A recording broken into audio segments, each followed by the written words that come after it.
अस्सलाम वालेकुम। मैं समी इब्राहिम और आप देख रहे हैं हमारा यूट्यूब और फेसबुक चैनल। अगरचे असम्बलियाँ तहलील करने की एडवाइस तो दे दी है वज़ीर आला ने, गवर्नर साहब ने अभी तक साइन नहीं किए, लेकिन आज साइन कर देंगे। नहीं भी साइन करेंगे तो वो आज रात तक वो असम्बलियाँ तहलील हो जाएंगी, इसलिए कि वज़ीर आला एडवाइस कर चुके हैं। अब दूसरी जो मैं आपको माजी की पॉलिसीज़ के हवाले से जो मैं बात करूँगा, अब मुझे नहीं पता आप इसको क्या कहेंगे, लेकिन शाहिद असलम एक बोल न्यूज़ जो अखबार है वीकली, उसके लिए रिपोर्ट करते हैं, उनको FIA ने उठा लिया और जो SOP FIA ने दिए उनकी सरीहन उनकी खिलाफ वर्जी है। जो तय किया गया तरीक़ाकार इस्लामाबाद हाई कोर्ट में किसी सहाफ़ी के हवाले से, उसकी गिरफ़्तारी के हवाले से, वो मैं आपके साथ शेयर करूँगा, उसकी वायलेशन की है। ऐसा लग रहा है कि सहाफ़ियों को डराने धमकाने का सिलसिला जारी है। अब ये ख़बरें आ रही हैं कि फिर दोबारा लिस्टें बन गई हैं और कुछ लोगों को उठाया जाएगा, उनके साथ वही पुराने हरबे जो इस्तेमाल किए जाते हैं वो किए जाएंगे। और एक अजीब सा इसमें सूरत हाल है। क्या ये किस केस में उनको उठाया, मैं आज आपको बताऊंगा। दूसरा जो इम्पोर्टेंट डेवलपमेंट है, PTI और उनके जो इत्तेहादी हैं चौधरी परवेज़ इलाही, उन्होंने ये सोचा है, ये प्लानिंग की है कि इस बात का इम्कान है कि सदर मुमलिकत शहबाज शरीफ साहब से ये कहेंगे कि आप वज़ीर आज़म हैं तो आप एतमाद का वोट लें, क्योंकि एक अलाई जो हैं MQM के, वो भी खुली बात कर रहे हैं। और इतलात ये हैं कि 13 अराकीन ऐसे हैं कौमी असम्बली में जिनका ताल्लुक़ मुख्तलिफ़ जमातों से है, जो शहबाज शरीफ साहब से नाला हैं, नून लीग से नाला हैं। और इसमें कुछ 4 कम अज़ कम ऐसे MNAs हैं नून लीग के जो PTI से ये कह रहे हैं कि अगर आइंदा इंतखाबात में उन्हें टिकट दिया जाए, तो यानी PTI का टिकट दिया जाए, तो वो एतमाद के वोट वाले दिन शरीक नहीं होंगे। इस पर PTI में सलाह मशवरा जारी है। तो मैं सबसे पहले तो मैं ये ताज़ा तरीन जो सूरत हाल है, मैं कराची में भी जो बल्दियाती इंतखाबात हैं, इलेक्शन कमीशन कह रहा है कि इंतखाब कराएं, लेकिन सिंध हुकूमत कह रही है नहीं कराना। और उसके साथ वफाकी हुकूमत सिंध हुकूमत के साथ मिली हुई है। राना सनाउल्लाह मुसलसल इनकार कर रहे हैं, कोई रेंजर्स नहीं मिलेंगे, कोई फ़ौज के दस्ते नहीं मिलेंगे।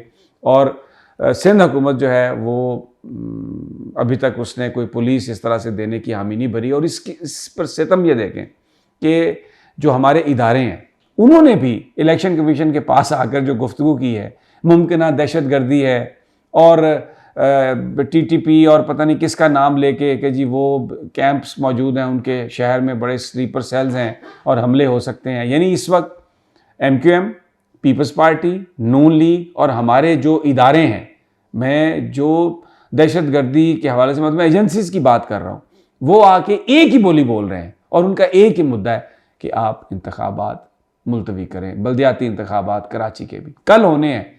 इलेक्शन कमीशन अभी तक डटा हुआ है। कैसे होंगे ये मुझे नहीं पता क्या होगा, लेकिन मैं आपके साथ शेयर करूंगा। तो एक मतलब ये एक इतनी मायूसकुन सूरत हाल है, जो पाकिस्तान को आगे ले जाने की बात हो रही है, इंतखाबात के ज़रिए एक नई क़यादत लाने की बात हो रही है। ये सब स्टेटस को की ताकतें अभी तक एक हैं और इस राह में रुकावटें डाल रही हैं। अब आ जाएं ज़रा शाहिद असलम, जो हमारे जो रिपोर्टर हैं बोल वीकली के, उनकी जो गिरफ्तारी है। अब आप ज़रा अंदाज़ा लगाएं, एक ख़बर छपी कि जनरल कमर जावेद बाजवा के इतने उनकी प्रॉपर्टी है और इतना उन्होंने टैक्स दिया। इस बात पर तहकीकात शुरू हो गई कि जी ये खबर लीक क्यों हुई, ये तो कोई प्राइवेट इन्फॉर्मेशन थी, इसको लीक नहीं होना चाहिए था। अच्छा, मान लेते हैं कि इन्फॉर्मेशन लीक होना गलत है, नहीं होना चाहिए था, लेकिन ओ भाई बाजवा साहब ने जो प्रॉपर्टी बनाई है उसकी भी तो कोई तहकीकात करे कि ये कितनी उनकी तनख्वाह थी, कौन सा उनका कारोबार है जिसमें इतनी अरबों की प्रॉपर्टी आ गई और इतना उन्होंने करोड़ों में टैक्स दिया। इस बात की कोई तहकीक नहीं, इस बात के पीछे कोई सुनने के लिए तैयार नहीं है इदारा। यानी कोई बंदा ये नहीं पूछ रहा जनरल बाजवा से कि बाजवा साहब ये प्रॉपर्टी आपने कहाँ से ली। और मैं जैसे आपको बता रहा था कि उनके जो करीबी साथी हैं, उनके जो करीबी वीलॉगर्स हैं, वो पता क्या कह रहे हैं? वो कह रहे हैं जी कि जनाब ये जो सारी प्रॉपर्टी है ये बाजवा साहब की बहू की है, यानी मियाँ मिट्ठू की है। अब मियाँ मिट्ठू और बाजवा साहब का जो नेक्सस है, हकीकत क्या है मुझे नहीं पता, लेकिन सोशल मीडिया भरा हुआ है। मीडिया के तमाम लोग जो बातें करते हैं कि मियाँ मिट्ठू की वो डील्स भी मटेरियलाइज हो गई प्रॉपर्टी की जो आम बंदा सोच भी नहीं सकता। तो डेफिनेटली 6 साल तक कमर जावेद बाजवा पाकिस्तान फौज के सरबराह रहे और उन्होंने अपना पूरा इन्फ्लुएंस रिपोर्टेडली मियाँ मिट्ठू के पलड़े में डाला। फिर उनके साथ उनकी रिश्तेदारी, वो उनकी बहू हैं, उनकी बेटी जो है, तो वो सारी की सारी जो प्रॉपर्टी बनाई है, अब वो मियाँ मिट्ठू की है या उसमें एक और भी हिस्सेदार है, लेकिन अगर टैक्स इतना ज्यादा बाजवा साहब दे रहे हैं या उनकी फैमिली दे रही है, तो ये सवाल तो बनता है करना कि भाई ये पैसे आपने कहां से आप लाए। हो सकता है लेजिटिमेट जराए हो, लेकिन कौम को बताएं कि ये पैसे कहां से आए हैं। अब ये स्टोरी छपी थी, ये स्टोरी की थी अहमद नूरानी साहब ने। FIA ने शाहिद असलम साहब को इसलिए उठा लिया है कि जी किसी FBR के बंदे से जहाँ से तहकीकात हो रही हैं, जिनके बारे में शुबा है कि उन्होंने इस इंफॉर्मेशन को लीक किया, उन्होंने ये कहा है, ये बताया FIA को कि जो अहमद नूरानी हैं, मुल्क से बाहर हैं, उनके साथ उस FBR के अहलकार की मुलाकात शाहिद असलम साहब ने आज से 3 साल पहले करवाई थी। उसके बाद फिर उनकी दोस्ती वोस्ती हो गई होगी अहमद नूरानी से। तो ये उन्होंने उठा लिया उनको कि जनाब 3 साल पहले आपकी बातचीत हुई थी, आपने इनसे इनकी मुलाकात करवाई थी, उन्होंने खबर दी है, तो आप भी आ जाएं। अब SOP तय है इस्लामाबाद हाई कोर्ट में FIA का कि किसी भी सहाफ़ी को अगर किसी हवाले से आपने पकड़ना है, ये खबरों के हवाले से, तो आप उसे पहले नोटिस देंगे। अगर वो नहीं आता इन्वेस्टिगेशन में शरीक होता, तो फिर आप जो PFUJ है, सहाफ़ियों की तंजीम को मुत्तला करके उनको एतमाद में लेके आप उनसे कहेंगे कि जनाब इन्हें लेके आए, आप इन्वेस्टिगेशन करें। और फिर भी अगर इन्वेस्टिगेशन के बाद ये पता चलता है कि वो साहब इसमें मुलव्वस हैं, तो आप उनके खिलाफ पर्चा कर दें, आप उनके खिलाफ कार्रवाई कर लें, लेकिन गिरफ्तारी नहीं हो सकती। जब पर्चा होएगा, मुकदमा बनेगा, केस चलेगा, अगर उनको सजा होती है तो बिल्कुल वो अपनी सजा जेल में जाएंगे, भुगतेंगे। लेकिन इन्होंने क्या किया, कल शाहिद असलम को उठाया और उसके बाद उनको लाहौर से उठा के यहाँ पे ले आए। आज फिजिकल रिमांड के लिए 2 दिन का जो ड्यूटी मजिस्ट्रेट हैं उन्होंने रिमांड दे दिया, क्योंकि ज़ाहिर है हफ्ता है, छुट्टी का दिन है, अदालतें बंद हैं। तो अब मुझे ये बताइए, और अभी खबरें ये आ रही हैं कि लिस्टें फिर बन रही हैं और कुछ लोगों को उठाया जाएगा। और मैं आपको बता रहा हूँ, मुझे 4-5 लोगों ने ये बात बताई कि कुछ सादा कपड़ों में मलबूस जो लोग थे वो शाहिद असलम का मुख्तलिफ जगहों से पता कर रहे थे कि इसका एड्रेस क्या है, कहाँ पे ये रहता है, और साथ में ये भी कह रहे थे कि बस उठाएंगे, थोड़ी सी मालिश करेंगे और उसके बाद छोड़ देंगे।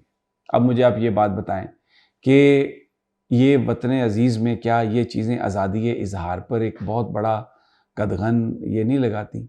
अगर ये बात वाकई सच है, मतलब ये एक स्पेकुलेशन है, मैं ये कह रहा हूँ, तो उसकी तहकीकात करना ज़रूरी नहीं है।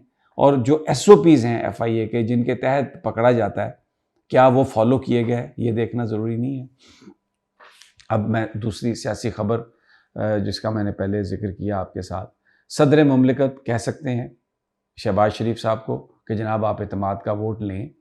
और इत्तेमाद के वोट लेने में इस वक्त जो इशू है, 13 कम अज़ कम बताया जा रहा है कि जो MNAs हैं वो उनसे नाराज़ हैं। 4 और उन्होंने वो बिल्कुल कहते हैं जी कि हम उनके साथ नहीं चलेंगे। 4 MNAs ऐसे हैं मुस्लिम लीग नून के रिपोर्टेडली जो PTI से राब्ते में हैं कि आप हमें टिकट दें अगर अगले इंतखाबात का, तो हम उनको वोट देने के लिए नहीं जाएंगे। अभी PTI इस बात पर तहकीक कर रही है, इस बात पर अभी सोच विचार हो रहा है कि क्या इस पर किया जाए। लेकिन इत्तेमाद का वोट सदर मुमलिकत को कहेंगे, शहबाज शरीफ साहब को लेना पड़ेगा। और बहुत ज़्यादा इम्कान है, बहुत ज़्यादा इम्कान है कि वो इत्तेमाद का वोट नहीं ले सकेंगे। तो फिर अब जो जनरल इंतखाबात हो रहे हैं, मैं इनको जनरल इंतखाबात इसलिए कहता हूँ KPK और पंजाब असम्बली और 120 नशिस्तें कौमी असम्बली की, क्योंकि ये 70% पॉपुलेशन अपने नुमाइंदे चुनेगी। तो जो 30% है वो तो जनरल इंतखाबात नहीं है ना, जनरल इंतखाबात तो ये हैं जो अब होने जा रहे हैं। तो वेरी इंटरेस्टिंग सिनेरियो इसमें डेवलप हो रहा है। और दूसरा, कराची के बल्दियाती इंतखाबात, अब आप देख लें, इलेक्शन कमीशन कह रहा है नहीं मान रहा है वजीर दाखिला, पीपल्स पार्टी उनके साथ मिली हुई है, बड़ा फ्रॉड किया है लोगों के साथ पिछले 5-6 दिन के, MQM के धड़े, ये वो, बीच में पीपल्स पार्टी MQM 1, नून लीग 1 और वजारत दाखिला बंदे नहीं दे रही, फौज नहीं दे रही, रेंजर्स नहीं दे रही। अब कल इलेक्शन है, आज कन्फ्यूजन है कि क्या होगा। और अभी तक जो रिक्वायर्ड जो लोग हैं वो नहीं, अब इलेक्शन कमीशन वजारत दिफा को भी ख़त लिखा है।